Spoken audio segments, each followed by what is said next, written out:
Hello, class. It's Professor Streeter. Happy Wednesday. It's strange not seeing you anymore, and I don't feel like this is the same class, but I'm trying my best. Hope you're doing well. I thought I'd talk to you a little bit today about the Cider chapter on personal identity.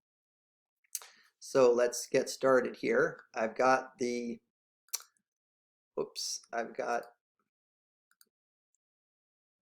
questions that I share with you over here. And then on the other side of the screen, you have me. Okay. You did a really nice job on the discussion board. I was pleased. I want to start here with this question from Cider. Looking back at baby pictures, you say it was me. That was me. But why? Why do we say that? What makes the baby the same person as you, despite all the changes you've undergone in the intervening years? One thing that Cider brings up is that sameness of matter does not seem sufficient for personal identity. So for example, suppose you made a promise with God that in the future, right, he would bring you back to life. He would take some bits of matter and bring you into existence after you die. Cider's worry is that while that person might look like you and act like you and be sort of qualitatively the same as you, it would not be numerically the same person. It would be like a twin or a doppelganger, but not you. It wouldn't be continuous with you in the right sort of way. And even if God made that person out of the same bits of matter that constituted you before you died, like the thought is that you die and then those bits of matter are dispersed in the universe and God gathers up all those bits of matter and makes a person that looks and acts just like you, it still wouldn't be you. At least that's Cider's intuition. I'm not sure if that's your intuition. It's mine. But that suggests that having the same matter, being made out of the same stuff, is not sufficient. It's not enough to make you numerically the same person. It might be enough to make you qualitatively the same person, but not numerically the same person. It also seems like having the same matter is not necessary. As he points out, the material parts of your body now are not identical to the material parts of your body 10 years ago, right? Your cells are being recycled, and the cells in your body are not the same, right? So strictly speaking, you are not made of the same stuff now that you were made of 10 years ago, but you are numerically the same person as you were 10 years ago. At least we want to say that. So what makes you the same person if not sameness of matter? Being made of the same stuff is not sufficient or necessary. It's not required. This leads into sort of discussion about the soul. Maybe it's, I have a soul, and so it's having a soul, having the same soul is what makes me the same person. The problem with that is that the concept of the soul is sort of ambiguous, and it seems like modern science has given us an analysis of the mind, of psychology, and everything that psychology explains sort of takes the place of what the soul was supposed to do. And so it doesn't seem like we need to appeal to the soul in order to explain personal identity. We can just talk about the mind, consciousness. Okay, but let's look at the sort of question that I ended with, right? Are there necessary and sufficient conditions for personal identity, right? Is there an essence of personal identity? What are the different accounts of personal identity that Cider considers, and do you find one of them more plausible than the other? This was the question that I had there at the end for you, and some of you responded to that, but I thought we could talk about that here. So the first theory of personal identity that Cider discusses is called spatiotemporal continuity. The idea that having the same body, right, constitutes the same person. So same body, same person. And that's intuitive, right? The law treats personal identity that way. If we can identify my fingerprints, right, as the ones at the crime, then I, the person of George Streeter, is charged with the crime, right, because my body was there, right, so I was there. We hold a person accountable for what actions are performed in this body, right? So the person and the body go together. Okay, but here's a sort of problem that John Locke, a 17th century philosopher, came up with. It's called the prince and the cobbler example. Suppose, right, and this is sort of a science fiction-y idea, but suppose that somehow the consciousness of a prince who's always kind of wanted to be a cobbler, he's tired of being a prince and he wants to live the life of a simple man. Suppose one day his consciousness enters the body of a cobbler, of a peasant, right, in a small town. And at the same time, right, the consciousness of the cobbler enters the prince's body. So there's a kind of swap. There's a movie, Freaky Friday. I don't know if you've seen Freaky Friday, but that's what we're supposed to imagine. That somehow, right, the mother's consciousness, right, enters the body of her daughter, and the daughter's consciousness enters the body of the mother, and then they're like, ah, okay. So something like that has happened, right? The consciousness of the prince has entered the cobbler. The consciousness of the cobbler has entered the prince. They've swapped consciousnesses. According to the spatio-temporal continuity theory of personal identity, the person goes where the body goes, okay? So if we take that seriously, the person in the cobbler's body is really the cobbler. Even though he's not aware of it, right? He's aware of himself as being a prince in a cobbler's body.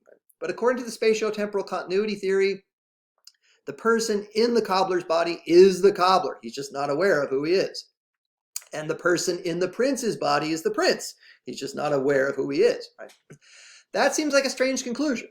It seems like I am the person that I'm aware of being, no matter what body I'm in, right? I mean, right now I'm in this body, but we can imagine my consciousness being in another body, but I would be aware of myself as George, right? And so it seems like I go with my consciousness. And while maybe it's hard to imagine my consciousness going into another body, if it did, right, I would be identical to that consciousness. I would be the person who is aware of himself as George in this case, right? I might be in someone else's body, but I wouldn't be that person. I would be George because I'm aware of myself as George. Okay, so John Locke, he's a 17th century British philosopher who came up with this idea. He thought this was a good enough reason to reject spatio-temporal continuity as an account of personal identity, right? Same body does not constitute same person, right? The person doesn't go where the body goes, right? For Locke, the person goes where where consciousness goes, okay? Same consciousness, same person. But here we have a different kind of problem called the duplication problem. And so suppose, here's a kind of different version of the example that Sider gives. Suppose somehow the conscious memories of Abraham Lincoln enter the brain of Biden. That is to say, let's say we do an operation on Biden's brain and we sort of implant the memories of Abe Lincoln in Biden's brain somehow.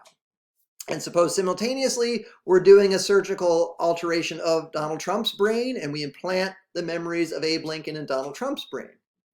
Now, according to psychological continuity, the person goes where the conscious memories go. But now we have this problem that the person in Biden's body is Abe Lincoln because Biden remembers being Abraham Lincoln and has all of Abraham Lincoln's memories. And the person in Trump's body, right, is Abe Lincoln as well, because Trump also remembers being Abe Lincoln and has all Abe Lincoln's memories. So now we have this problem. Like Biden is identical to Abe Lincoln, and Trump is identical to Abe Lincoln. So it follows that Biden is identical to Trump. But that's crazy. That seems absurd. So Bernard Williams, another British philosopher, but from the 20th century, thought this was good enough reason, the duplication problem was good enough reason to reject psychological continuity as an account of personal identity. So he defended a version of spatio-temporal continuity. Essentially, the person goes with their brain. And their body. Right? But there's a different kind of a duplication problem that comes up for the spatio-temporal continuity theory. So even if we agree with Williams' analysis of the first duplication problem, right, and we go back to some spatio-temporal continuity account of personal identity, we're faced with a different problem. Call it duplication problem number 2.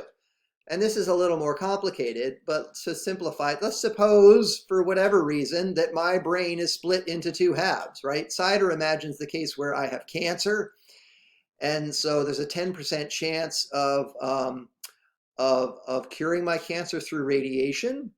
but the cancer is in my whole brain. So if I split my brain into two halves, that increases, and I do radiation therapy on both halves, it increases my chance of a cure. Right now, 10% chances of curing my cancer. And we're supposed to imagine that each half of the brain, right, goes into a half of my body, and then the other half is sort of artificially generated to produce a whole body. Right now, whether this is scientifically possible or physically, we can't do this now. But the thought is like, suppose we could do this kind of operation, and we do have reason to believe that half of my brain could sort of function more or less as it does now. Right, it would reconnect to an artificial second half, and it would perform most of or all of the functions that it does now over time.